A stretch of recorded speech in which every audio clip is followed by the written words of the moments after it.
مٹی اور کمار کا بھی عجب رشتہ ہے، اور انہی دونوں کے درمیان وہ راز چھپا ہے جسے صوفیوں نے عشق اور فنا کے استاروں میں بیان کیا ہے۔ کہتے ہیں جب مٹی کو پہلی بار کمار کے ہاتھوں جنبش ملی تو اس نے آسمان سے شکایت کی، یہ سختی، یہ دباؤ، یہ آگ کیوں؟ کبیر نے اسی مکالمے کو ایک الگ نظریے سے دیکھا، جہاں مٹی اپنے خالق کمار سے صرف سوال اور شکایت نہیں کرتی بلکہ اسے تنبیہ کرتی ہے کہ طاقت کا نشہ ہمیشہ عارضی ہوتا ہے۔ کبیر کہتے ہیں ماتی کہے کمار سے تو کیا روندے مجھے، ایک دن ایسا آئے گا میں روندوں گی توہے۔ یہ دہا صرف مٹی کا احتجاج نہیں بلکہ فنا اور بقا کے بیچ کا ابدی مکالمہ ہے۔ کبیر نے کمار کے غرور کے آئینے میں انسان کی ناتوانی اور تقدیر کی عدالت دکھا دی۔ کمار مٹی کو جواب نہیں دیتا، اس کی خاموشی بے رحمی نہیں، حکمت ہے۔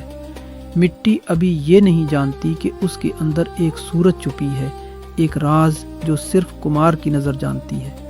ہر موڑ، ہر چکر، ہر دکھ دراصل ایک صورت نو کی پیدائش ہے۔ یہ تخلیق کا درد ہے، ہلاکت نہیں۔ یہی سوال تو ہر روح نے کبھی نہ کبھی کیا ہے، میں کیوں ٹوٹ رہی ہوں؟ یہ گردش کیوں ہے؟ یہ دکھ کیوں ہے؟ جھکنا ذلت نہیں، عبادت ہے۔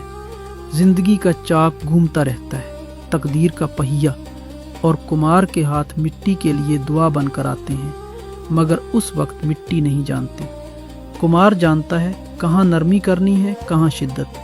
اگر ہاتھ سخت ہو جائیں تو برتن ٹوٹ جائے، اگر بہت نرمی ہو تو صورت بگڑ جائے۔ ان دونوں کے بیچ توازن ہے، وہی می جسے رحمت کہتے ہیں۔ یوں رب العالمین بھی ہماری روح کو ایسا ہی توازن دے کر ڈھالتا ہے۔ ہر آزمائش، ہر زخم اس کا اشارہ ہے، وہ ہمیں صورت دے رہا ہے۔ رومی کہتا ہے اگر ہر رگڑ سے چمکنے سے انکار کرو گے تو آئینہ کیسے بنو گے؟ چاک مستقل گھومتا ہے، زندگی کی گردش، تقدیر کی روانی۔ مٹی چیختی ہے یہ چکر کب ختم ہوگا؟ لیکن اگر چاک روک جائے تو تخلیق بھی رک جائے۔ یہی حرکت زندگی کا حسن ہے۔ چاک گھومتا رہا اور کہیں دل کے اندر بھی ایک گھوم چرخڑا چلتا رہا جو مٹی کو عشق کے رنگ میں رنگتا رہا۔ بٹائی فرماتے ہیں جے صبر کرے سو شاہ، جے نہ کرے سو راخ۔ جو صبر کرے وہ بادشاہ، جو نہ کرے وہ راخ ہو جائے۔ یہی راز تسلیم ہے، جو رب کی گردش میں صبر کے ساتھ جھک جائے وہ خود بادشاہ ہو جاتا ہے۔ جب ہم مزاحمت چھوڑ دیتے ہیں تو چاک کی گردش عبادت بن جاتی ہے۔ پھر آگ آتی ہے، بھٹی دہک اٹھتی ہے، گرمی، تنہائی، تپش، خوف۔ مٹی سمجھتی ہے اب وہ جل کر مٹ جائے گی، مگر دراصل وہ اب جینے جا رہی ہوتی ہے۔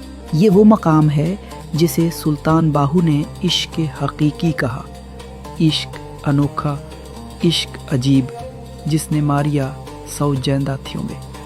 عشق عجیب شے ہے، جو اس میں مر گیا وہی جینے لگا۔ یہ آگ فنا کی نہیں، معرفت کی ہے۔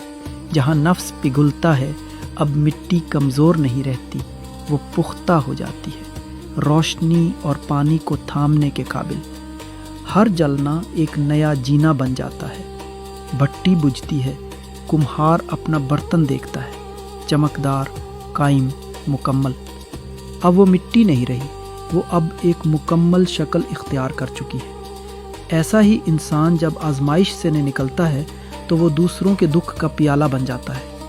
جس نے خود آگ جی لی وہ اب روشنی بانٹتا ہے۔ رومی کہتا ہے خار دار نہ بنو، پیالہ بنو، زخم نہ بانٹو، پانی بانٹو۔ درخت جب جلتا ہے تو کوئلہ بنتا ہے اور وہی کوئلہ آگ کو سنبھالتا ہے۔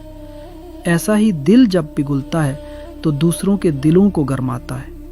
جب چاک تھم جاتا ہے آگ بجھ جاتی ہے۔ برتن خاموش ہو کر کہتا ہے اب سمجھ آیا، ہر دباؤ، ہر آگ تیری محبت تھی۔ اب کوئی شکایت نہیں، اب ہر زخم عبادت ہے، ہر تاخیر تقدیر، ہر آگ روشنی ہے۔ اب وہ دن آتا ہے اور کمہار بھی خاک بن جاتا ہے۔ یاد ہے نا مٹی نے پہلے دن کمہار کو کہا تھا ایک دن ایسا آئے گا میں روندوں گی تو ہے، لیکن وہی مٹی جو اس کے ہاتھوں میں لرزتی تھی اب اسے اپنے آغوش میں تھام لیتی ہے۔ یہ انجام نہیں، بازگشت ہے، واپسی اپنے اصل کی طرف۔ خاک اور ہاتھ، برتن اور سانچہ سب ایک ہی اشارہ کرتے ہیں۔ صوفی فرماتے ہیں سفر کا انجام وہی ہے جہاں سے آغاز ہوا، مگر اب مسافر جان چکا ہوتا ہے کہ راستہ خود وہی تھا۔ آخر میں دونوں فنا ہو کر ایک ہی نام میں گم ہو جاتے ہیں۔ ہم سب وہی مٹی ہیں جو کسی نادیدہ ہاتھ سے صورت پا رہی ہے۔ زندگی ہمیں توڑ نہیں رہی، ہمیں بنا رہی ہے۔ جب دکھ آئے یاد رکھو تم ٹوٹ نہیں رہے، تخلیق ہو رہے ہو۔ جب آگ لگے سمجھو تم جل نہیں رہے، نکھر رہے ہو۔ رومی کہتے ہیں صبر کرو کیونکہ سحر راستے میں ہے، اور کہیں دل کی گہرائیوں میں بلے شاخ کی سرخوشی گونجتی ہے۔ ربا میرے حال دا محرم تو، بس تو ہی میرا رازدار۔ اور برتن خاموش ہو کر کہتا ہے ہر گردش رحمت تھی، ہر آگ فضل، ہر چوٹ محبت تھی۔